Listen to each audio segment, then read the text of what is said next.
Hello everybody, my name is Ashwani Sharma and this is your daily guidance program for SSC JEE 2023 prelims। आज से आप लोगों की मेहनत थोड़ी ज़्यादा बढ़ने वाली है क्योंकि मैंने 45 डेज़ का प्लान किया है कि लगभग आपका सभी इम्पोर्टेंट सिलेबस कवर हो जाए। मैं आपको टास्क की तरह एक बार तो वो सब दे दूँ ताकि अगले 45 डेज़ में आपको सिर्फ प्रैक्टिस करनी हो क्वेश्चंस की, और जो माइनर टॉपिक्स हों वो बाद के 45 डेज़ में हम कवर कर लेंगे।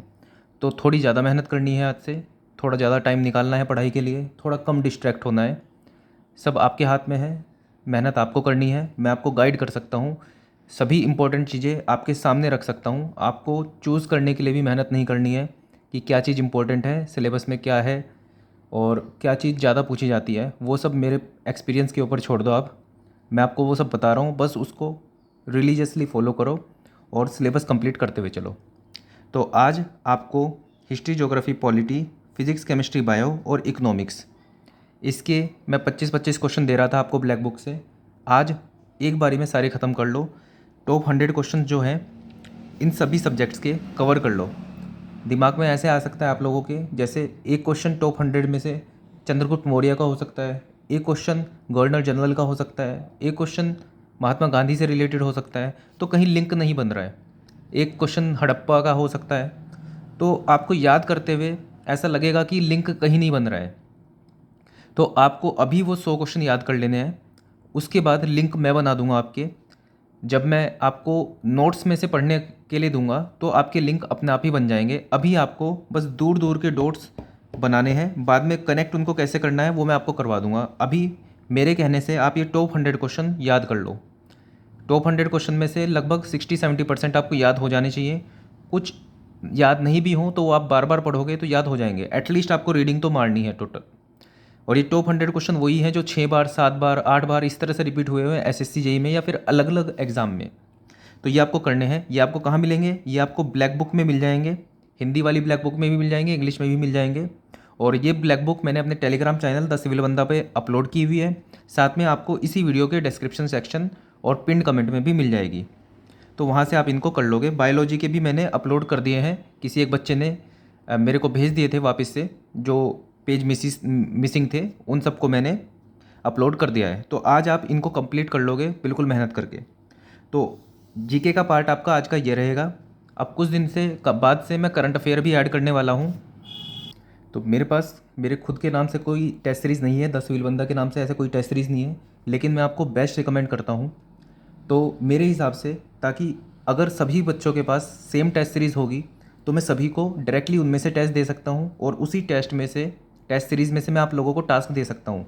जैसे हर संडे मैं आप लोगों को टेस्ट देने के लिए बोलता हूँ, फुल टेस्ट देने के लिए बोलता हूँ, तो सभी बच्चे टेस्ट अटैम्प्ट करते हैं और उसके बाद मार्क्स अपलोड करते हैं वर्चुअल लाइब्रेरी के ऊपर। इसलिए मैं आपको बोलता हूँ टेक्स्ट बुक की टेस्ट सीरीज सबसे बेस्ट है, वो आप खरीद लो। इसके अंदर आपको सभी एसएससी जेईई के पीवाईक्यूज़ मिल जाएंगे और जितने भी इंडिया में एग्ज़ाम्स होते हैं ऑब्जेक्टिव, टैक हो या नॉन टैक हो, उन सब के पीवाईक्यूज़ मिल जाएंगे आपको। जो अभी हुए हैं या जो पहले भी हुए हैं वो सब मिल जाएंगे। तो आप उन सबको मॉक टेस्ट की तरह भी अटैम्प्ट कर सकते हो, क्योंकि जो टैक एग्ज़ाम होता है उसके अंदर नॉन टैक पार्ट जो होता है, वो जो नॉन टैक एग्ज़ाम होते हैं उनसे ही लगभग पूछ लिया जाता है। तो मैं वहाँ से डायरेक्टली आपको रिफ़र कर दूंगा कि आज आपको ये करना है। इस तरह से टेस्ट मैं आपको दे सकता हूँ। तो अगर आप, वैसे भी बहुत सस्ता है ये, कि अगर आप ये कोड यूज़ करोगे तो आपको 10% डिस्काउंट मिलने के बाद लगभग 1 साल के लिए 365 रुपये के आसपास आपको मिल जाएगा ये जो टेस्ट सीरीज़ है टेक्स्ट बुक की। वो तो बहुत सस्ती भी है, बहुत अच्छी भी है, ले सकते हो आप इसको। तो कुछ दिन बाद जब सब बच्चे टेक्स्ट बुक की टेस्ट सीरीज़ ले लेंगे तो उसके बाद मैं फिर करंट अफेयर वगैरह भी स्टार्ट करा दूंगा वहाँ से। तो अभी के लिए तो आपको ब्लैक बुक से ये सब करना है। ब्लैक बुक मैंने अपलोड कर दी है। और उसके बाद रीजनिंग में आज आपको analogy, odd one out, coding, decoding, series और मिसिंग नंबर, ये 5 टॉपिक मैं दे रहा हूँ। इनके एटलीस्ट 10-10 क्वेश्चन आपको सबको अटैम्प्ट करने हैं। ये क्वेश्चंस आपको कहाँ से मिल जाएंगे? पिनेकल की बुक है, वो मैंने अपलोड कर दी है, वो भी आपको मिल जाएगी। उसमें से पहले क्वेश्चन से लेके, चाहे तो रैंडम बीच में से लेके, आपको ये करने हैं। मेरी कोशिश रहेगी कि आपको एग्ज़ाम से काफ़ी पहले मैं वो पिनेकल की किताब पूरी कंप्लीट करवा दूँ। उसमें भी प्रीवियस ईयर ही लगभग पूछे गए हैं रीजनिंग के, तो वो सब आपके हो जाने चाहिए टिप्स पे। तो ये तो आपका नॉन टेक का आज पार्ट रहेगा। टेक्निकल में फिर से मैं कह रहा हूँ कि 45वें टास्क तक मैं आपको सब कुछ कवर कराना चाहता हूँ जो इम्पोर्टेंट चीज़ें हैं। तो आज देखते हैं सर्वे के अंदर आज मैंने जो टॉपिक लिए हैं वो बिल्कुल टॉपिक वो हैं। इसके लिए आपको नोट्स को छूने की कोई ज़रूरत नहीं है। किसी वर्स्ट सिनेरियो में आपको नोट्स को देखने की ज़रूरत पड़ गई वो एक अलग बात है, लेकिन आप सिर्फ एसएससी जेई के पीवाईक्यूज़ पढ़ लोगे, उनकी थ्योरी देख लोगे, उससे भी काम चल जाएगा। ऐसा कुछ कॉन्सेप्ट्स नहीं है इसके अंदर। अगर आप सोचो कि पिछला कुछ पढ़ना पड़ेगा तो अगला समझ में आएगा, ऐसा कुछ नहीं है। ना कुछ कॉन्सेप्ट है, बस थ्योरी है। अगर आपने पढ़ ली तो आप आंसर कर पाओगे। तो आज का आपका टास्क जो रहेगा, मिनिमम आपको क्या करना है कि एसएससी जेई के पीवाईक्यू देख लेने हैं और उसके अंदर जो क्वेश्चंस का सॉल्यूशन है उसकी जो थ्योरी लिखी हुई है वो आपको खुद से लिख भी लेनी है और आपको उसको समझ भी लेना है। कॉन्सेप्ट ऐसा कुछ ज़्यादा नहीं होगा, लेकिन आपको समझ लेना है।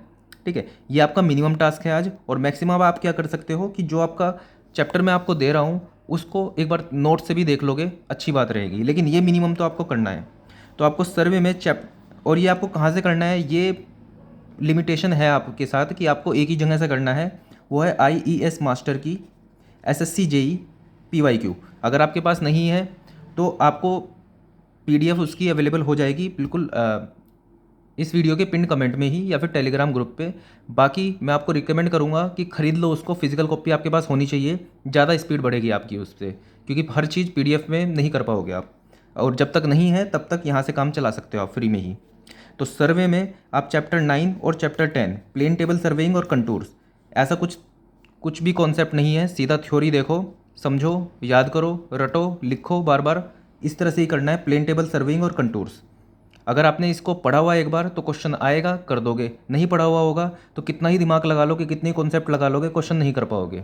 ऐसे ही चैप्टर्स हैं। ठीक है, रेलवे एंड एयरपोर्ट थोड़ा सा समझना होगा इसके अंदर, लेकिन जैसे क्वेश्चन पूछे गए हैं ऐसे कुछ ज़्यादा डेप्थ में नहीं पूछे गए हैं। कुछ क्वेश्चन ऐसे होंगे जो कॉन्सेप्चुअल होंगे, नहीं समझ में आएंगे तो छोड़ देना, बस एक बार देख लेना। बाकी लगभग थ्योरी टाइप हैं, वो देख लोगे, समझ में आ जाएगी, आगे बढ़ना। सॉइल में chapter number 3 clay mineral and soil structure, ये जितना भी काम है एटलीस्ट आपको एसएससी जेई पीवाईक्यू कर लेने हैं इनके। तो clay mineral and soil structure, इसके अंदर मोंटमेरलाइट, केओलिनाइट, एलाइट, इस टाइप के सॉइल स्ट्रक्चर हैं, फ्लोक्यूलेंट, डिस्पर्स स्ट्रक्चर। तो ये सब एक बार देख लेना, समझने की कोशिश कर लेना, थ्योरी है रट लेना, ज़्यादा कॉन्सेप्ट है नहीं इसके अंदर। तो ये सब देख के आपको आ जाएंगे। ऐसा कुछ ज़्यादा आपको थ्योरी में जाने की या नोट्स में जाने की, थोरोली पढ़ने की ज़रूरत नहीं है। इतना कर लेना आज। इरिगेशन के अंदर चैप्टर 5 एंड चैप्टर 8। चैप्टर 5 में irrigation and methods of irrigation, ये चैप्टर 5 है कि नहीं है, लेकिन हाँ, irrigation and methods of irrigation, सिर्फ इसके अंदर मेथड्स हैं इरिगेशन के। ये इसके एसएससी जेई के पीवाईक्यू आप कर लेना, कुछ टेबल्स होंगी वो याद कर लेना। और hydraulic structure and river training, hydraulic structure के अंदर कॉन्सेप्ट्स हैं काफ़ी सारे, लेकिन काफ़ी सारे क्वेश्चंस बिल्कुल स्ट्रेट फॉरवर्ड पूछे जाते हैं, वो आपको याद ही करने हैं। तो आप एक बार एसएससी जेई के पीवाईक्यू इसके कर लेना। तो ये आपका काम आज का रहेगा। थोड़ा ज़्यादा काम है, लेकिन लग क्या करोगे, अगर अभी ज़्यादा मेहनत करोगे तो बाद में एंग्जाइटी नहीं होगी, क्योंकि बाद का जो आखिरी के 45 दिन होंगे उसमें एंग्जाइटी ऐसी चीज़ होती है कि अगर एंग्जाइटी हुई उस टाइम पे, आपको डर लगा उस टाइम पे, कॉन्फिडेंस नहीं हुआ, तो अगले 45 दिन बिल्कुल बेकार हो जाएंगे आपके, कुछ भी नहीं कर पाओगे। इसलिए पहले 45 दिन में मेहनत कर लो, फिर 45 दिन में कॉन्फिडेंस आ जाएगा, तो अगले 45 दिन बहुत ईजिली जाएंगे, उसमें आप ज़्यादा पढ़ पाओगे। ठीक है, तो ये मेरी एडवाइस रहेगी आप लोगों से कि इसको कंप्लीट कर लेना आज, और डेली का टास्क डेली ही कंप्लीट करो। मैं देख रहा हूँ वर्चुअल लाइब्रेरी में अटेंडेंस थोड़ी कम होती जा रही है, तो देखो मैं तो अपना पूरा काम कर रहा हूँ, मैं कंसिस्टेंट हूँ 22 दिन तक। आप लोग कंसिस्टेंट नहीं हो, कोई बात नहीं, जो कंसिस्टेंट है उसका सिलेक्शन हो जाएगा, ये मेरा वादा है आप लोगों से। तो आज डे 22 है, डे 44 भी होगा, डे 60 भी होगा, डे 90 भी होगा, जो रुक गया उसका सिलेक्शन हो जाएगा।